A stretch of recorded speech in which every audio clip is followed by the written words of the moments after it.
Привет, с вами Алена, а у меня в гостях Шура, точнее я у него в Москве, и я таки добралась до его ног. Сразу хочу сказать, это было непросто, но впервые я их заприметила, когда он был в Казани на концерте и в гримерке. Пока он переодевался, я стянула с него носки и увидела, что там точно есть с чем мне поработать. Ну и также я обратила внимание, что сценическая обувь достаточно специфичная. Она у него, естественно, на каблуках, и, как видите, ножки сминаются. И вот здесь на косточках, на 3 пальчиках образуются мозоли. Они с воспалением, но я не стала их трогать, потому что я видела, в какой обуви он пришел, и это были такие прикольные лаковые калоши с каблуками. Ну, в общем, я поняла, что это бесполезно. То есть он просто не будет этим заниматься, ему и так нормально, но тем не менее облегчить и спасти ситуацию здесь все равно можно, поэтому займемся самими ногтями. А еще у нас на десерт вторая нога, там все намного интереснее. Как всегда, у него есть одна, как у всех людей, да, одна толчковая нога и одна обычная. Сейчас мы пока обрабатываем обычную, на второй ножке там прикольно, там вам и анихолизис, и гематомочка, ну, короче, все 33 удовольствия. Справедливости ради замечу, что работаю я не у себя, я приехала в Москву в тот день, точнее на те дни, и меня у себя приютила Песчинка, ссылку на которую я уже оставляла, но оставлю еще раз, потому что у нее дофига классный подологический центр, и там есть все необходимое, поэтому она мне сказала, все инструменты я тебе дам, все приготовлю, и я работаю абсолютно незнакомыми инструментами впервые в жизни, конкретно этими, поэтому я даже не скажу, чем я тут и где работаю, то есть какой марки кусачки, там фрезы и всякое такое, у нее свое какое-то оборудование. Но, тем не менее, было интересно, и, в общем-то, мне все понравилось. Ну, а какие проблемы у Шуры? Я думаю, такие же, как у всех остальных. Да, тут не совсем верный подбор обуви, но и даже это не могу сказать, что правильно утверждать, потому что, ну, есть у человека сценический образ и обувь для сцены, и да, он в ней танцует на каблуках. Понятное дело, что ноги сползают вперед, и все это натирается. Натираются не только косточки на первых 3 пальчиках, но и, как объяснить вам, вот этот валик, который упирается в обувь. Умные слова не будем использовать, я стараюсь на более простом языке рассказывать. То есть нога съезжает вперед, и все, что соприкасается с носом обуви изнутри, естественно, натирается. Поэтому все мы зачистим и сегодня обработаем колпачком. К сожалению, снять обработку стоп у меня не получилось ввиду технической невозможности. Это не так-то просто оказалось сделать на новом месте, не в своих условиях.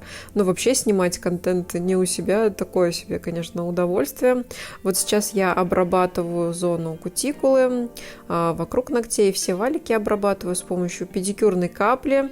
Я не знаю, что это за фирма, но я знаю, что это фреза в разы дороже и хватает ее на очень дофига долго. Я, наверное, уточню, может быть, выложу в сторис в Инстаграм, что это за фрезы. Будем выяснять. Фреза, да, прикольно, мне показалось, она достаточно сильно пилит, то есть ей очень быстро происходит обработка. Обрабатываю в стандартной своей технике, то есть, как всегда, счищаю птеригией, умеренно поднимаю кутикулу, потому что напомню вам, что ботинки были лаковые, то есть они совершенно не дышащие, и я понимала, что он дальше пойдет еще куда-то там работать, какие-то свои дела делать. И, скорее всего, ноги там вспотеют, поэтому без фанатизма, дабы не было никаких неприятных у нас ситуаций. Поэтому обрабатываем аккуратненько. Еще хотела сказать, что он так же, как и все, очень сильно стеснялся и долго не давался. Почему-то мужчины вот очень сильно стесняются и не хотят показывать свои ноги. Для меня это очень странный факт, потому что у женщин они на самом деле всегда в гораздо худшем состоянии по статистике. Ну, не то, что там женщины как-то не так носят ноги, а просто мы ими пользуемся иначе. Здесь, конечно, тоже имеют место быть каблуки и какая-то там странная причудливая обувь, да, которая большей частью просто очень красивая и больше ничего.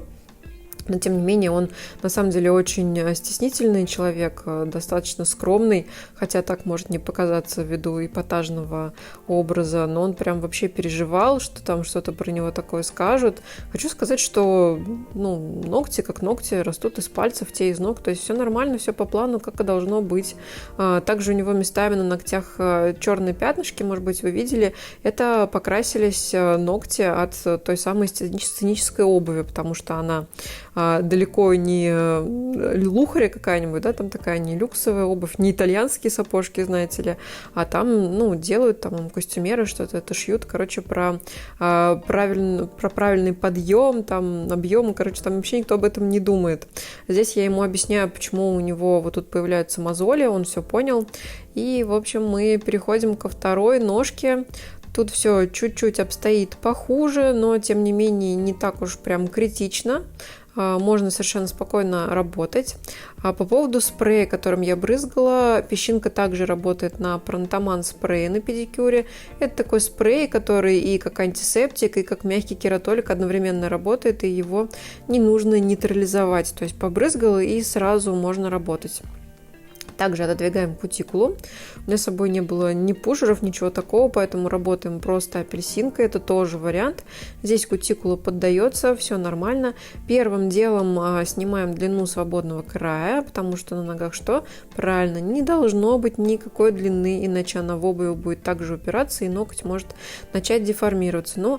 А гвоздь программы у нас вот этот вот большой пальчик. Он на самом деле переживал, думал, что он там уже умирает от грибка и вообще что такое с ним происходит, но там все очень-очень-очень просто. Так же, как у всех, так же, как у большинства из нас. Кстати, я сказала, инструменты не взяла, но у меня с собой единственное, что было, это было много твердосплавных фрез. Фрезы от СТФ наши казанские, потому что я их привезла девчонкам на пробу, и, у меня было их с собой дофига, поэтому фрезами я работала твердосплавными своими. Ссылочку тоже на них кину. Так вот, по поводу анихолизиса, да, тут банальная пустота, и это отдавленный, натертый палец, ничего нового, все как у людей, как говорится. Тут я стараюсь его срезать всеми возможными и невозможными способами. Я надеюсь, что я правильные кусачки для этого взяла, потому что Лена будет смотреть мое видео и опять будет ругаться, что я чем-то не тем срезаю ногти. Так что, Лена, если кусачки не те, не обессудь. Так вот, зачищаем, убираем все содержимое вот этого самого анихолизиса. Видим, что также есть небольшой синячок, он уже такой коричневенький, то есть он начинает проходить, но вполне возможно, что дальше ноготь может отслоиться, потому что я уверена на 100%, что не будет никакого изменения поведения или замены обуви. Все как было, так и останется. Я, конечно, постаралась ему посоветовать хотя бы в течение лета носить немного свободную открытую обувь, одевать хлопковые носочки, чтобы ножки не прели. В общем, все, что могла, я сделала. Также я порекомендовала подоцентр Лены, сказала, что у нее и ортопед есть очень крутой, Артур. На него, кстати, тоже давайте ссылку оставлю, потому что он реально крутой специалист, он врач, и он прям мощный, серьезно. То есть вот он этой ерундой не занимается, которую я часто слышу, говорит все по существу, и обувь он может подобрать, и стельки изготовить. В общем, все, что нужно, он сделает. Поэтому ссылочку также оставлю. А в данный момент я работаю накожницами, которые мне совершенно не знакомы. Я не знаю, какая это была фирма, но, в принципе, неплохо. Я привыкла к более тонким лезвиям. Я как-то уже приросла к ниппонам, другой меня не вставляет, но за неимением более ничего вполне себе нормальненько так сработало, я считаю. Да, тут не супер чистый педикюр, но и цели такой мы не преследовали. У меня было всего лишь желание зачистить вот этот карман, почистить ему все валики, все вот эти вот шелушуньки, которые у него накопились. Знаете что? В конце он сказал, что прям ему классно, что педикюр ему понравился. Он очень давно не был на педикюре, ввиду того, что он крайне стеснителен и вообще стесняется где-то там показывать ноги свои, снимать обувь. То есть для него это достаточно, интимно, если можно так выразиться. Вот такие вот у нас мужчины. Поэтому после зачистки всех вот этих вот грубых мест, естественно, у него было очень легкое ощущение, состояние, он говорит, как будто прям вот ноги на размер меньше стали, и это очень правильное чувство, чаще всего после педикюра, и именно так народ себя и чувствует. Ну а мы приступаем уже к обработке стоп, но перед этим нужно пройтись по пальчикам, конечно же. У меня песочный колпачок красивого оранжевого цвета, абразив, по-моему, 150 или 180. Работаю по сухому, но на кожу нанесен мягкий кератолик Пронтоман спрей. Он не из дешевых, но он также есть у нас в работе. Это очень хороший кератолик, он своих денег стоит, он прям сильно ускоряет работу.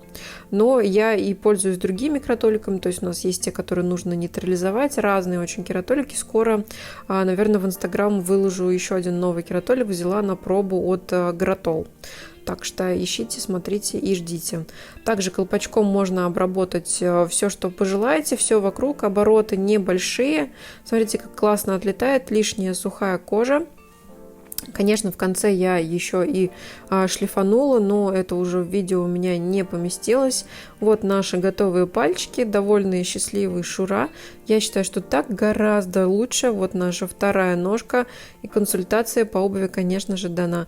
Ну а с вами была Алена. Пока-пока, до новых встреч!